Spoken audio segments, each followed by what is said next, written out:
The siege of Danzig was the French encirclement and capture of Danzig during the War of the Fourth Coalition. On 19 March 1807, around 27,000 French troops under Marshal Lefebvre besieged around 11,000 Prussian and Russian troops under Marshal Kalkreuth garrisoning the city of Danzig. Importance of Danzig. Danzig held an important strategic position, as well as being an important heavily fortified port with 60,000 inhabitants at the mouth of the river Vistula. It was a direct threat to the French left. It lay within Prussian lands but to the rear of the French army as it advanced eastward. It was also a potential dropping-off point for Allied troops that could threaten the French army by opening another front to their rear. Danzig was also difficult to attack, being only accessible from the west, all other directions being covered either by the Vistula or wetlands.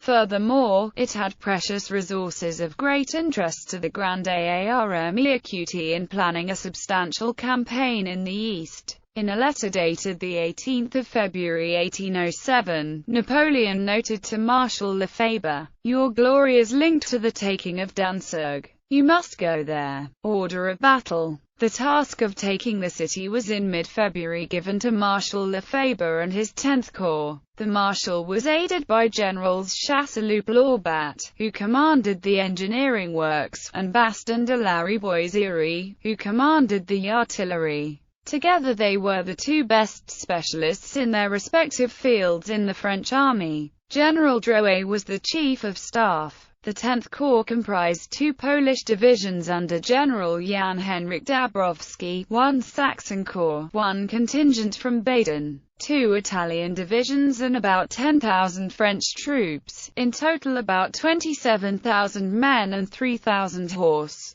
Inside Danzig stood 11,000 men and 300 guns under the Prussian commander General Count Friedrich Adolf von Kalkreuth. Napoleon was, however, to describe these men as canine encirclement. On the 20th of March, following Napoleon's orders to encircle the city, French General Schramm led 2,000 troops to the north bank of the Vistula beyond the outlying Weichselmunde fort, occupying a position directly to the north of the city. On the 2nd of April the ground had thawed enough to be able to begin digging siege trenches. A second trench was begun on the 8th of April and completed on the 15th of April, and a third was finished on the 25th of April. With the fall of the Silesian fortress of Schweidnitz to Vandamme on the 11th of April, the large siege guns there were transferred to Danzig, arriving on the 21st of April. Attempts to relieve the city. On the 23rd of March the French batteries opened fire. Russian forces made an attempt between 10 to 15 May to bring 8,000 reinforcements to the city, led by General Kamensky. Ferried in 57 transports under the escort of the British sloop of war Falcon and a Swedish ship of the line. Owing to the absence of the Swedish vessel, Kamensky was delayed in his operations. This allowed Lefebvre time to reinforce his positions, and the Russian troops were beaten back. British sources claim the Russians lost 1,600 men and 46 officers, whilst French sources claimed there were 3,000 Russian casualties.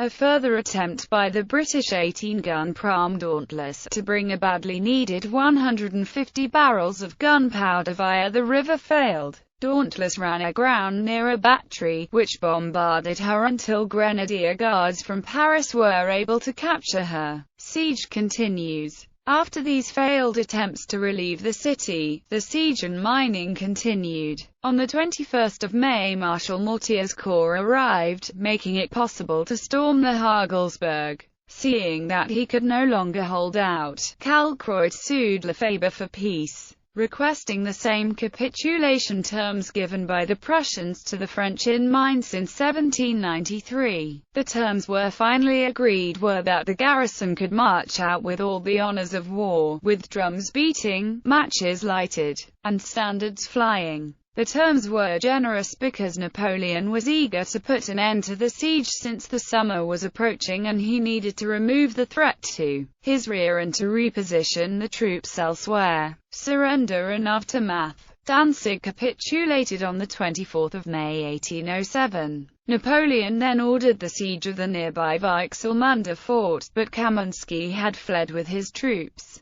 and the garrison capitulated shortly afterwards. The defenders had lost around 11,000 men during the siege, compared to the French losses of roughly 400 men. In recompense for Lefebvre's services, Napoleon granted him the title Duc de Danzig in a letter to the Senate dated 28 May. But he did not inform him directly, merely noting to the Marshal on 29 May, "I am very satisfied with your services, and I have already given proof of this, which you will discover when you read the latest news from Paris and which will leave you in no doubt as to my opinion of you." On 9 September 1807, Napoleon established the Free City of Danzig as a semi-independent state. This territory was carved out from lands that made up part of the Kingdom of Prussia, consisting of the city of Danzig along with its rural possessions on the mouth of Vistula, together with the Hel Peninsula and the southern half of the Vistula Spit. From late January to 29